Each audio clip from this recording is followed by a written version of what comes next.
Welcome back to another episode of the Israel Connection. Ever since October 7th, Israel is at war. Things are unclear, very vague, and it is become increasingly more and more difficult to cover everything that's happening, but we're still going to do our best to provide that with this episode. Here we go. All right. Hello, everyone. Good morning. Welcome to another Israel Connection. It's been 2 months since October 7th has started, and I wanted today to shift the conversation from just talking about the current events to discuss more about the possibilities, about what the future is going to look like. In some communication between Israel and the US government. Hello, Jeff. Good morning. Phyllis, if you're trying to speak, No. you're all right. I'm just going to continue. So, from the perspective of the future, I wanted to give a little bit more room to discuss about the possibilities. What's the day after going to look like, both from the perspective of Gaza and the perspective of Israel, how those two are going to look like in 6 months from now, in a year from now, and the thing that we should be concerned about. There's been a lot of different conversations from reporters and analysts. Jeff, I think you're going to have to mute. I double hear myself from your mic. Thank you. So I wanted to focus a bit more about this because this is definitely a conversation that needs to be had. Unfortunately, there's not a lot of information we're getting from the government as it is right now regarding to what's the imagery, what's the pictures, what's the vision, the policy for the day after, both from the Israel perspective and what's Gaza going to look like, which is very, very, very frustrating for Israelis, and I'm assuming for here as well. And we also know that about between the communication of the US and Israel, there's definitely an expectations to finish at least the operation soon, by the end of 2023, which is definitely an opportunity to rethink the way we view this operation. What do we call an operation in general, and just how is this relationship going to evolve? So we're going to look at it from three different perspectives: Gaza, Israel, and the relationship between them. And then we're also going to give a little bit of time to talk about, I don't know if you've witnessed the hearing in Congress last week from the Ivy League presidents, Ivy League universities presidents, and the absurd double standard that was shown. But we were asked to also give a little bit of room to discuss about this. So we are looking into a very interesting session today. And arching all over it is Hanukkah with Hanukkah events and an amazing opportunity we're giving for this Tuesday. So let's start with a little bit about the day after. So when we look at the perspective of Israel first, as we said many times before, Israel is in a state of war. And a state of war has economical repercussions. That means that everybody is in reserves, or if they're not in reserves, they're supporting the IDF somewhat. Whether it's nationally providing logistical support or ammunition support, or like any type of these industries that are immediately nationalized in order to fit in with the military industry, is definitely a big, big part of it. But also think about all the other businesses that are not connected directly to the government or the military, but are affected by this. If you have a guy who owns a restaurant and he was shipped off to reserve, and his wife was left to take care of the business, or his business partners were left to take care of the business, and he's been gone for 60 days now, what's going to happen to the business? Add to that the fact that there's less business going on. People are not shopping as much as they used to because one of your partners, someone in the family, is in reserves, whether it's the man or the women, by the way, both serves in the army and the IDF. That has repercussions. People are spending less money. Businesses have less profit from it, right? That's from the micro perspective of a single business, but try to think of the overall arching impact of the economy throughout that time. That means that we're creating a crisis in economy. Now, that crisis eventually going to have repercussions, and we're already facing a post-COVID economy in Israel. Before October 7th, the most urgent issue for elections was not security, and it was not international affairs, and it was not anti-Semitism. It was the cost of living. The cost of living in Israel has been so high that just gas alone cost three times as much as it costs here. I made that calculation of like how much do I pay for a gas tank here and how much I paid there. 3 times. For a single apartment in Beersheba, you probably would have paid something closer to the ratings you would pay here in Fairfax. And that raging cost of living is a huge expense on a family, on a household. Now, deduct the fact that one of the partners in this household is now in reserves and not helping to take the lift out of everything else, and take into account the amount of people that were diverted from industries, from facilities, from different factories, from businesses, from high-tech companies to join back to reserves and serve in the army. That is a lot of manpower that is now diverted and eventually will have to be paid by the government. Now, the payment system for reserves in Israel is a co-sponsorship between the business that he was employed by and the government that covers and subsidizes some of that amount. When you're in reserve, you are getting paid by the same amount of salary you used to have in your previous job, according to the last like 3 months. They're taking that into account. They made some sort of what's the word I'm looking for? How much you would pay for your daily fee, and you would pay that amount, which means that you eventually see 2 troops in the same unit doing the exact same job. One of them used to work in high tech, and one of them is a cab driver. And they're paid a completely different amount of money doing the same job in reserves. They eventually have to go back to that reality when it ends. And that's going to have huge repercussions.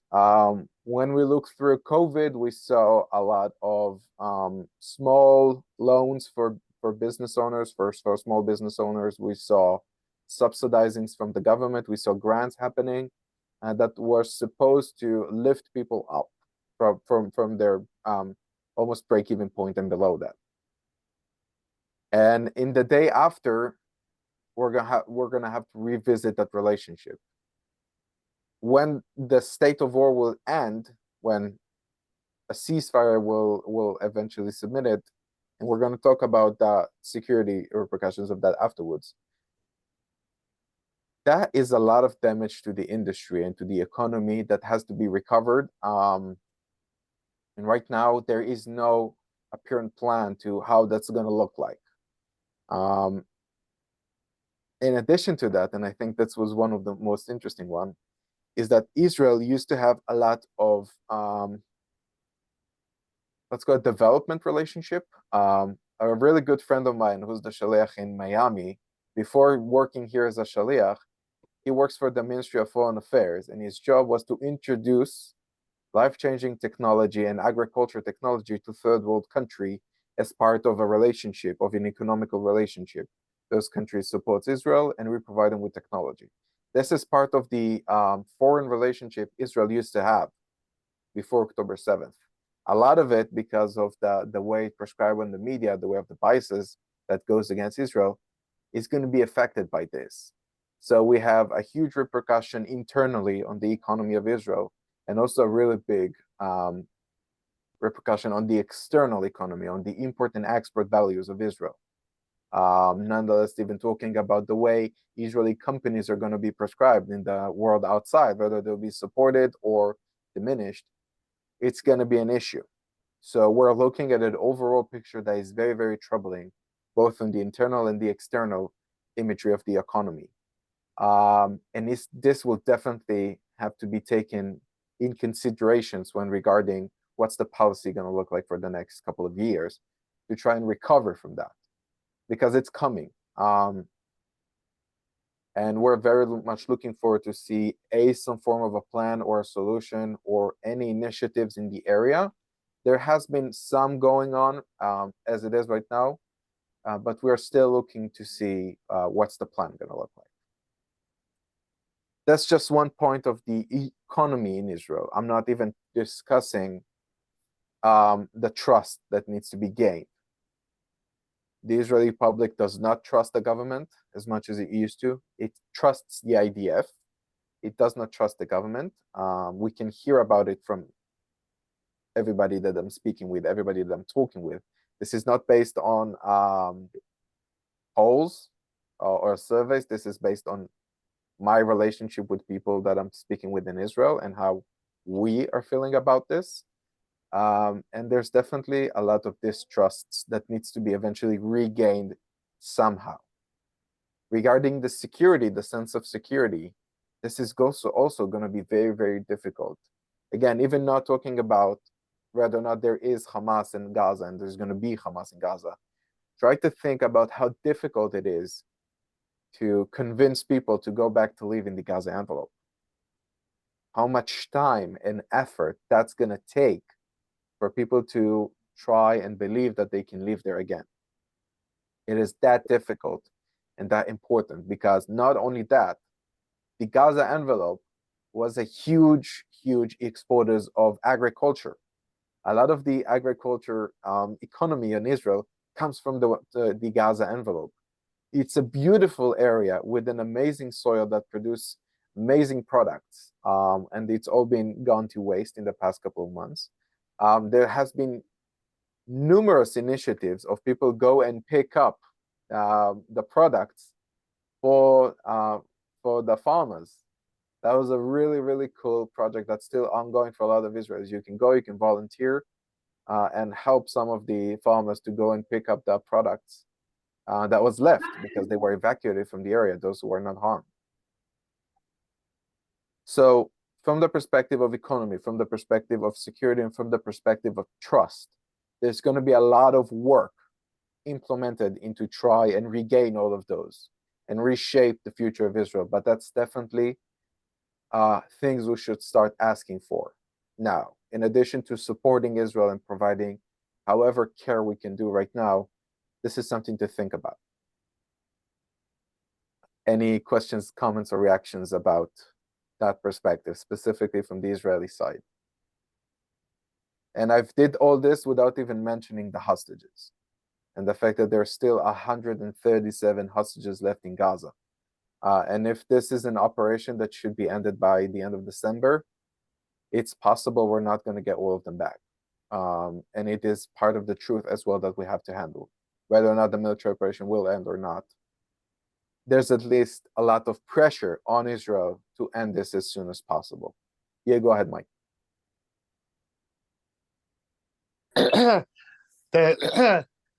During the COVID pandemic, the Federal Reserve pumped a lot of money into the economy by giving out, and the Treasury pumped out a lot of money giving stimulus checks, and businesses that had to shut down for a little while. They were giving paycheck protections as long as they brought the employees back. They didn't had to pay the government. What does this? Do you know what the central bank system does in Israel? Do they? Do you think that they'll start to put money into the economy? I hope. As I said, there's no clear view of right now what is the support that has been given. Right now, there is treatment for the military reserves as like any other times that you see reserves, only the fact that we have much more of them and all at the same time.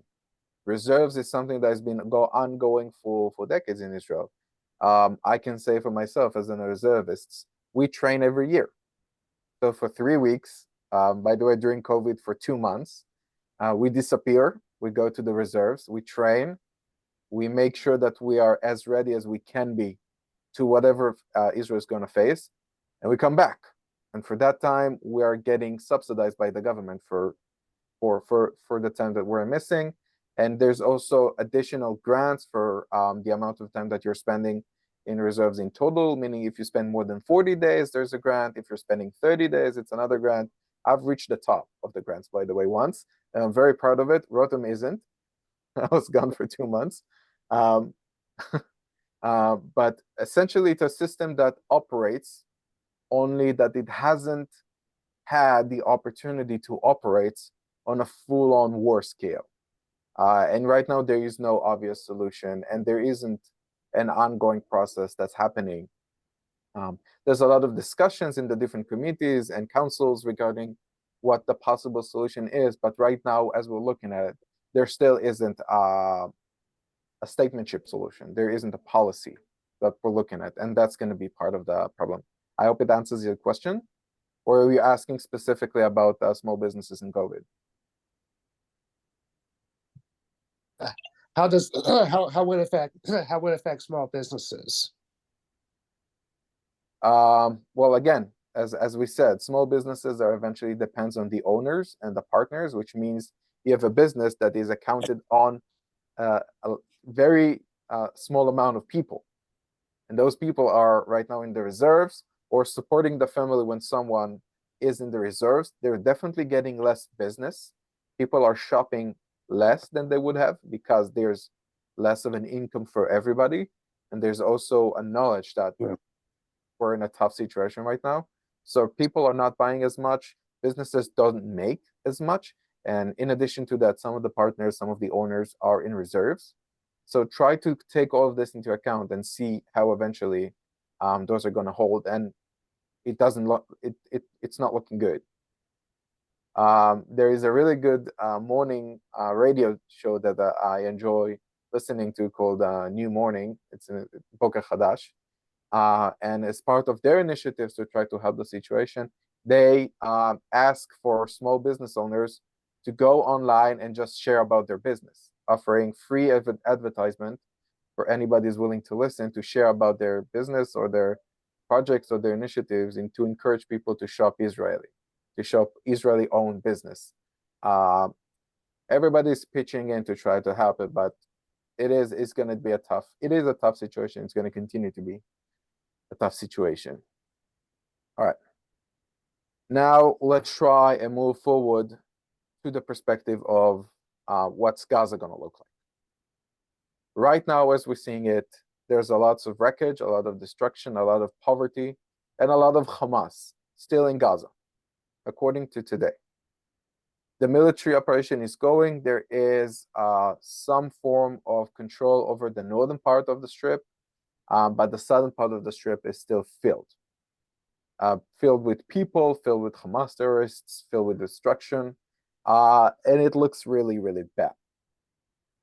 Now, in an ideal imagery where Hamas is disarmed completely, meaning we destroyed every single outpost, every single ammunition cache, every single rocket in Gaza is disarmed by the IDF, right? No matter how long it takes, right? That's the ideal imagery.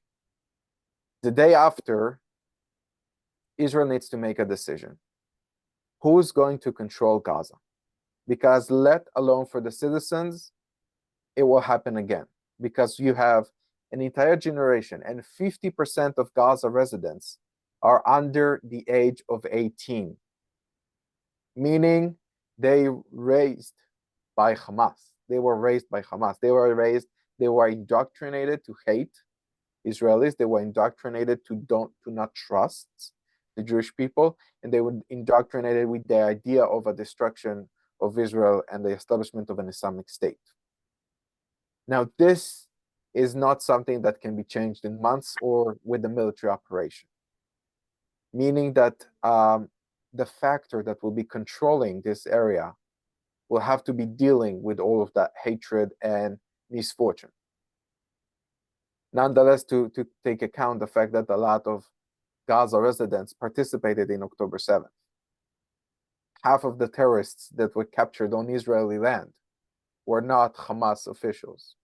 They were Gaza residents that joined in the fight. They joined in the attack. One possible solution is to see the Palestinian Authority tries to take control over that. But there's issues with that. First, the Palestinian Authority is losing legitimacy in the West Bank. Nonetheless, even talking about the Gaza Strip.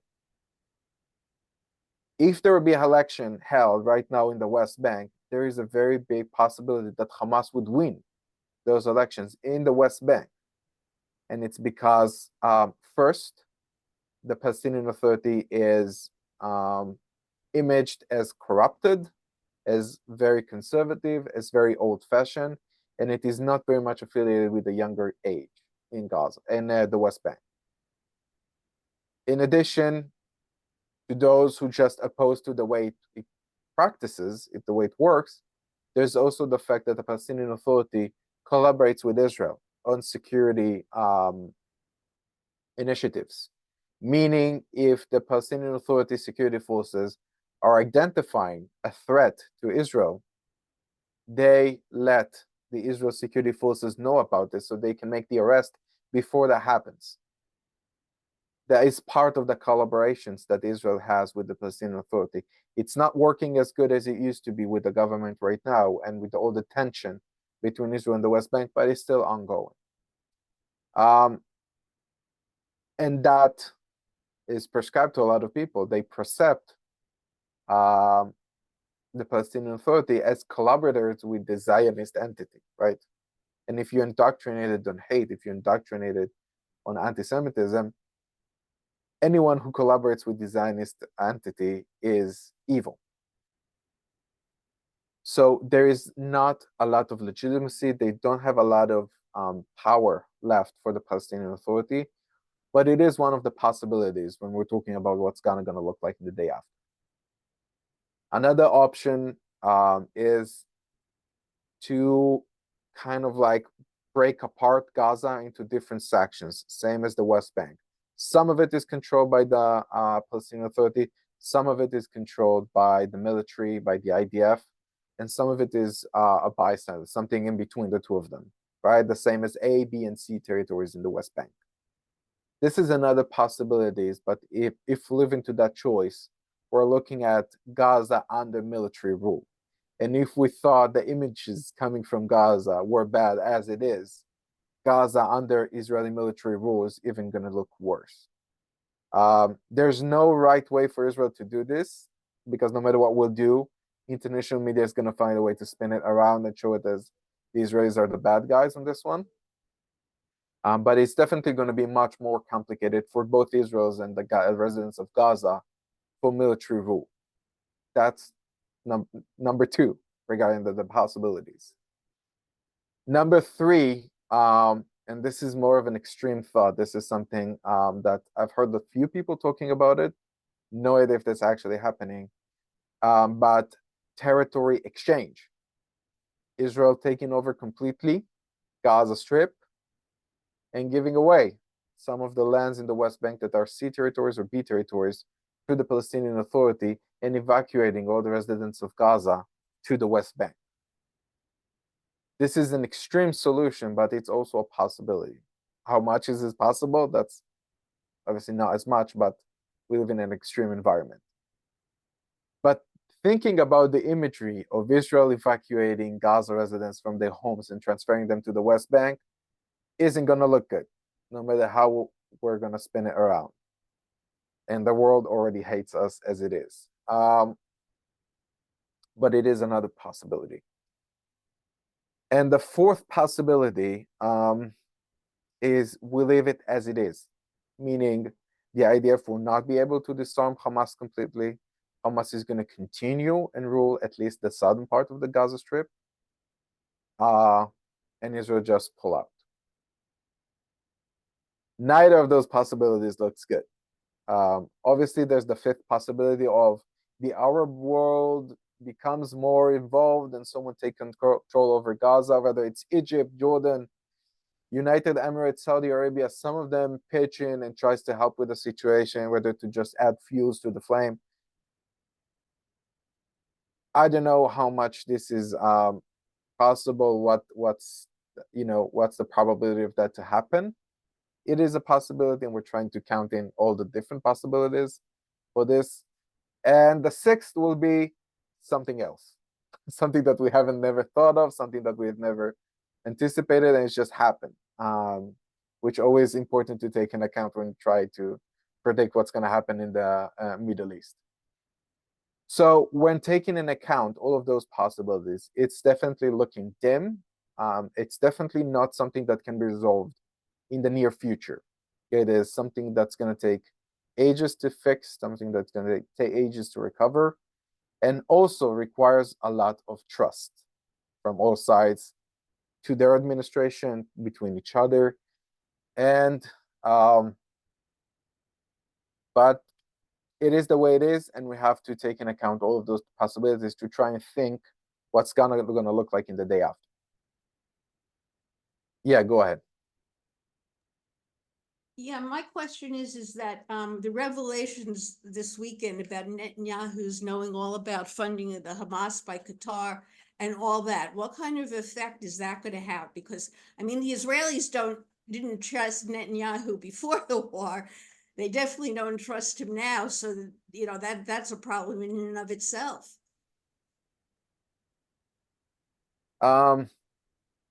There's two answers to that one. The first one is that it's deeply affecting it, or it doesn't affect it at all. Because Netanyahu is the same Netanyahu who also did the Abraham Accords, even though he says the left is bringing Arabs by the buses to vote for them.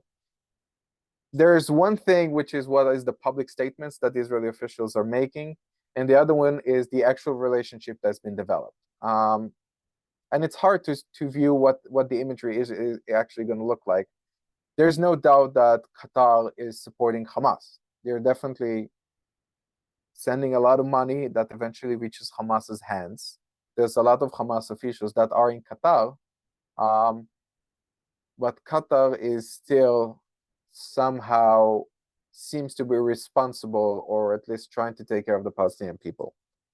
There's no way to tell how those imagery is definitely going to resolve. And it's definitely not helping having politicians like Ben-Gvir and other right-wing coalition members that keep adding fuels to the flames and not trying to reach a resolution. But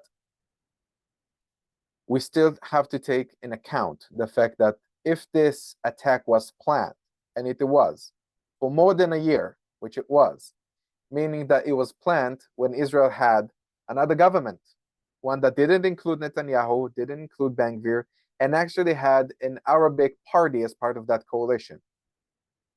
That was planned while this was happening, meaning maybe it's not about who is the Israeli leader, it's about Israel. And if that's the case, then it's not going to change a lot, right, from that perspective. Yeah, go ahead, Susan.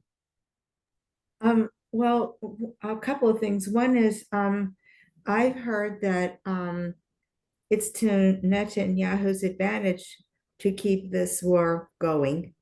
And two, I'd like to know which one of the scenarios that you represent or that you suggest represents close to a two-state solution, because that seems to be like a resounding popular term, whether it can be done. And which one of those is your favorite? None of them is my favorite. I think all of them look really dim. But so for the first questions, that really depends on how you view what favors Netanyahu. Right now, as we've said in the past, in order for Netanyahu to resign, in order for this government to break down, it has to come from within, because they control the parliament. They have the majority. Meaning the only way for this coalition to not continue to exist is if this coalition decides that it doesn't want to do that. Meaning either there will be deserters coming from the right wing to vote against it if someone made that motion in the parliament, in the Knesset, or the coalition as a coalition decides to stop acting. And right now, as it is, they're on the best case scenario regarding to how they profit from establishing the coalition.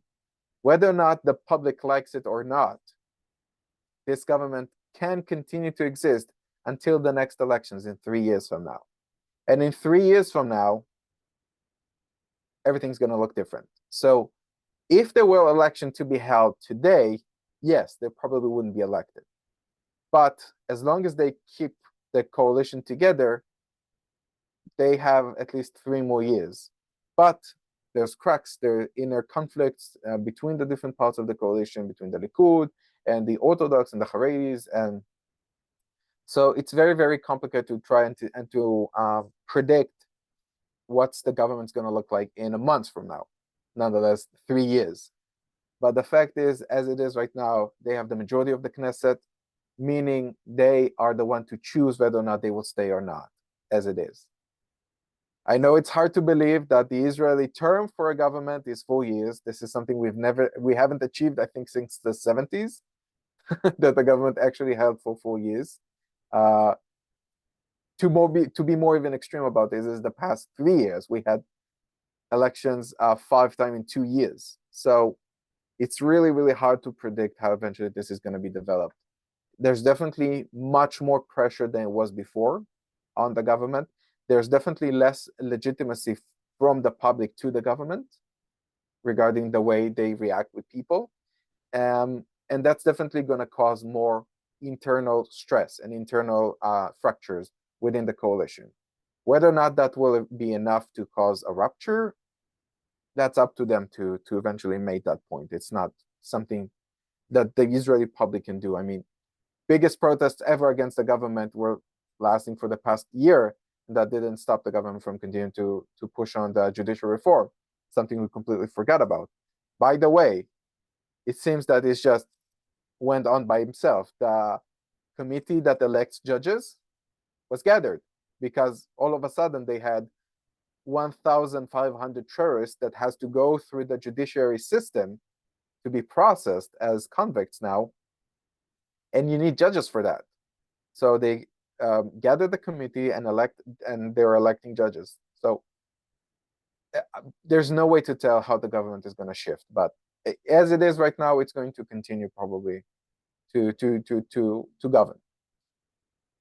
Which one of those possibilities do I like the most? I think from the perspective of a two-state solution, to some extent, it already exists.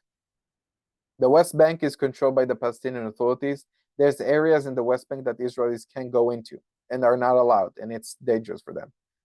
So to an extent, it's already a country. Whether it's the definition of the country, the way we define countries by Western terms, meaning they have sovereignty, they have military, and they have a way to defend themselves, no, it is not that much. But they do have autonomy, and they do have self-identity, and they do have authority over their own territory. Same went with Gaza, meaning we were already looking at this two-state solution without calling it a two-state solution, which is something that is very fitting for Israel.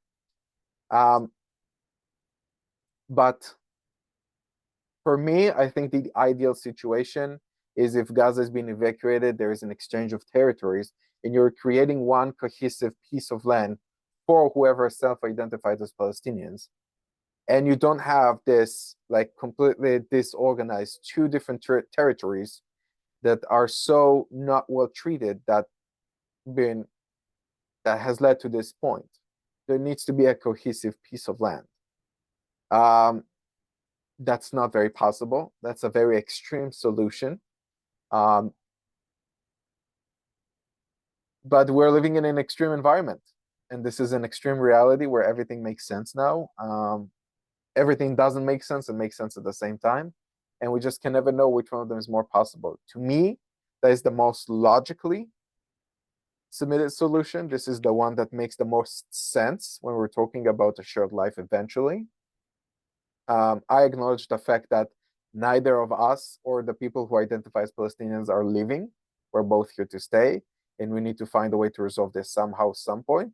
I definitely believe that now is not the right time, that there isn't the right terms, there's not enough trust, there's not enough security, and there's a lot of education needs to be done and a lot of more operations to go before we reach a point of conversations again. but there's no other valuable solution.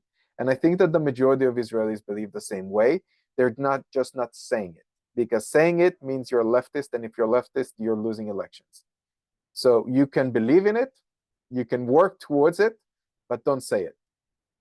That's been the logic for the Israeli politics in a while. And if you look at the political map, the majority of the parties do believe that somehow, that at some point this will be the solution. They just don't identify as political left, they're political center. There is no more political left. But that's another conversation. As it is right now,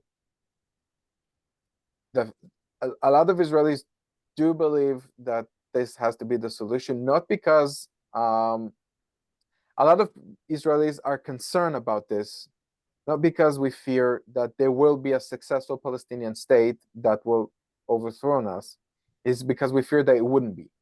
That if you give the West Bank the opportunity to militarize itself and to gain all the military power that is required for a country to exist, it will use that to attack Israel.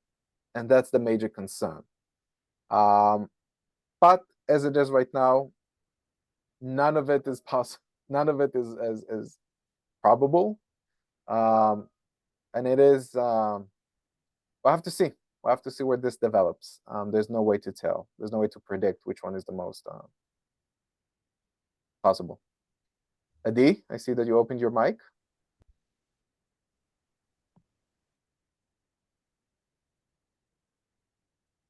All right. Susan, you want to go ahead? I saw that you opened your mic as well. You're muted. Yes, can you hear me now? Okay, well, it sounds to me, of course, it's so complicated, but that I heard you say that they've been kind of living in a two-state solution, in a way, even though some like it and some don't. But I'm confused as to why they can't just. I mean, that's a very popular thought all over America anyway, I think, to have, and if you're on the cusp of it, because you've been kind of tickling it, I mean, like, it's been like there, but not officially, I guess you could say.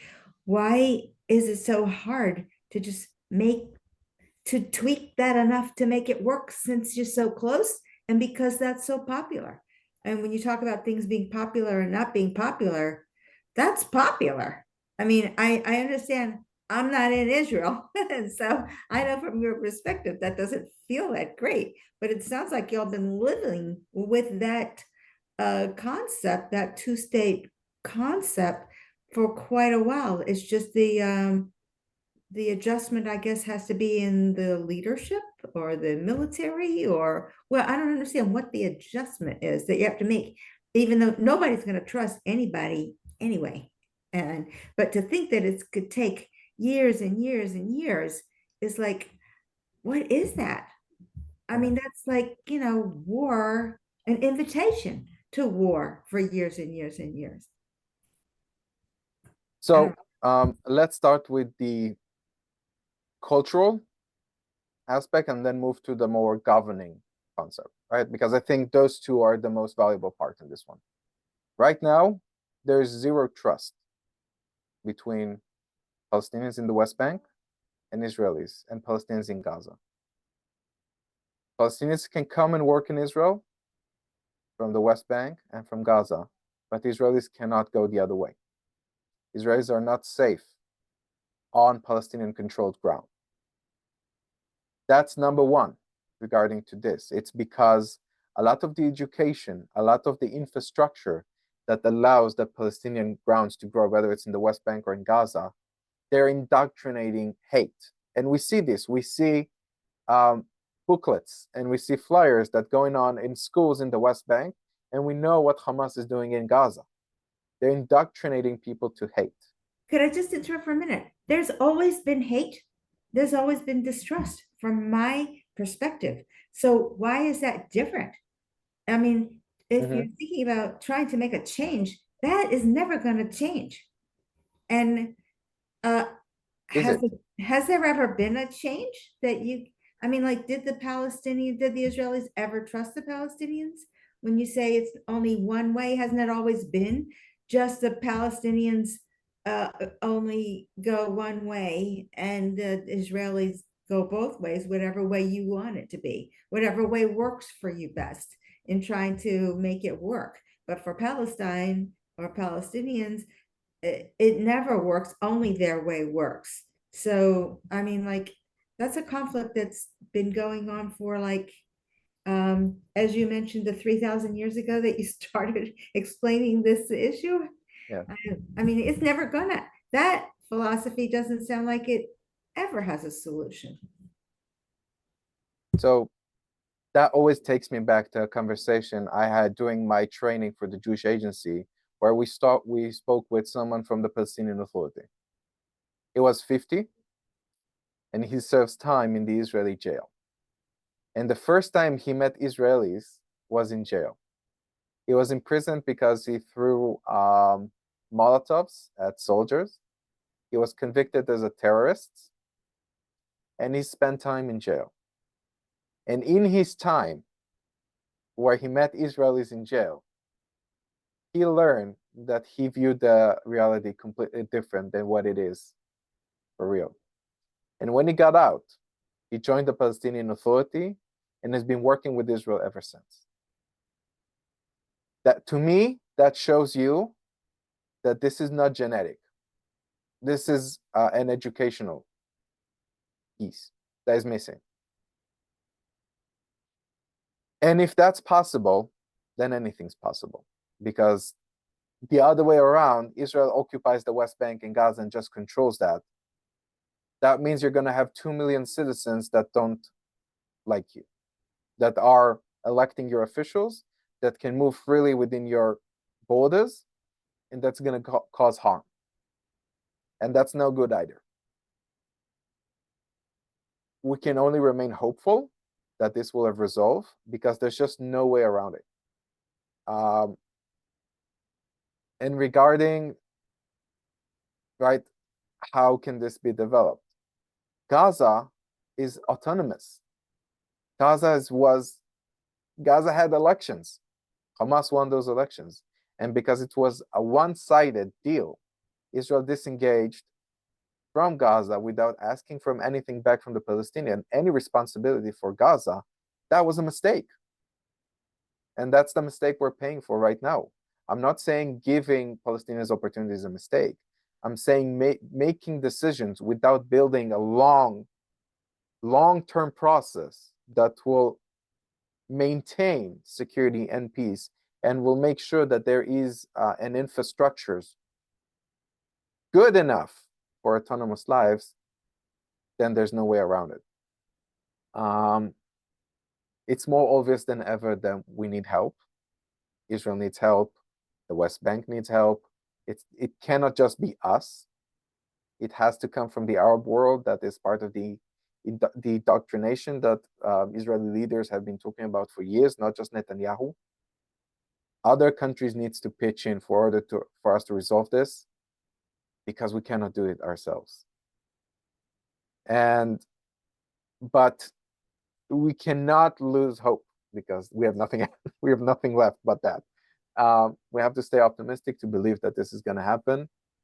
Again, whether or not the right conditions and the right terms are matching right now for this to happen, no, definitely not. I don't trust the Palestinian Authority with security. I don't trust the borders to be safe right now as it is for a two-state solution. But there's no other way. And regarding the tweaks that are needed, a two-state solution, you have to define first what does a state means, right? And if that means sovereignty, they have sovereignty. If that means defined borders, that can be done. If that means self-identification, that's happening. The only missing part, security forces internally, they exist. The Palestinian Authority has a police. It just doesn't have a military for external uses. So, and if that's the case, why do we still continue to call the West Bank and Gaza occupied territories? because that's bullshit. And that's part of the biases and double standard that we're facing when we're talking about Israel. Gaza is not an occupied territory. If it was occupied territory, we could deal with all of this crap, but we cannot, because it's not Israel, and it's not Egypt either. But it is part of the double standard and the biases, and eventually the anti-Semitism that we're facing from the international media, from international organizations, from a lot of other countries. I don't know if you heard this week, but South Korea has decided to condemn Israel for its acts, which I found amazing. So South or North? Sorry, which one is the dictatorship? North. North Korea has decided to condemn Israel for its actions and support Hamas. So if you think you know what's right on this one and you're on the side of North Korea, maybe you should reevaluate your choices. That's that's what I say. But it is a problem. And Natan Sharansky, who was the chairperson of the Jewish Agency, defined it very, very well. Meaning, if you want to distinguish legitimate criticism for anti-Semitism, you can rely on 3D: demonization, delegitimization, and double standards. If one of them applies to your critical thought on Israel, it's not a legitimate criticism. You're being anti-Semitic. If you're blaming Israel to be demons in this situation or evil, that's demonization. If you're treating Israel with double standards, that's anti-Semitism. And if you're delegitimizing the concept of a state because of the actions of the government, that's anti-Semitism, because you wouldn't treat other countries that way. And that's how we have to treat this this threat that we're facing. Now, with only a couple of minutes left, I do want to focus on the positive. And for today, it's going to be all the amazing events we're going to have this week. We had the amazing opportunity to host here a delegation of survivors from October 7th. They will be coming in on Tuesday to share their testimonies with us. There's going to be a noon program and an evening program, and we welcome you dearly to join us. Jeff, go ahead. I think your mic isn't working. We can't hear you. Do you want to come into my office? I think he's trying to say that it's on Wednesday. Wednesday, you're absolutely right. I'm sorry. Yes, Wednesday, noon and 7:30. We have two of those happening. December 13th is Wednesday. I'm losing track of time because the amount of activities, but it's going to be just brilliant. Not because, and I had the opportunity to meet with them on Zoom and have a first discussion. And when you're thinking about hearing a testimony of survivors, you're thinking about something that brings you down, something that is extremely hard to hear and is depressing. And it is, but it also extremely encouraging. The name of the delegation is Heroes and Heroines of October 7th. And it is named that way because hearing their story, hearing their heroic acts of bravery and stoicness is just so uplifting, you couldn't even imagine. And I'm very much looking forward to it. I think it's going to be an amazing opportunity. Heroines and Heroes of Light. Thank you, Jeff. It's an extremely valuable opportunity, and we are very, very lucky to have them here. We are very grateful for that. And I hope to see all of you in one of those sessions as well, noon and 7:30. And the other thing is our annual menorah lighting in Mosaic on Thursday night, which is in collaboration with Chabad and Gesher and other Jewish organizations. And it's just an opportunity to light some candles, look at the bright side, have some sufganiyot and hot chocolate when it's going to be freezing cold. But to come together as a community, and that is extremely valuable right now. And I'm going to be there, obviously. Jeff's going to be there. Everybody from the JCC is going to be there. And we want to see your faces too. So I think with that, have a better week than the one before. I'm very much looking forward to see all of you next Monday. I will remind you that the Monday after Christmas and the Monday after New Year's Eve, there's not going to be an Israel Connection session. We're taking that time off because the JCC will be closed. But I'm really hopeful to see all of you next Monday. Shavua tov.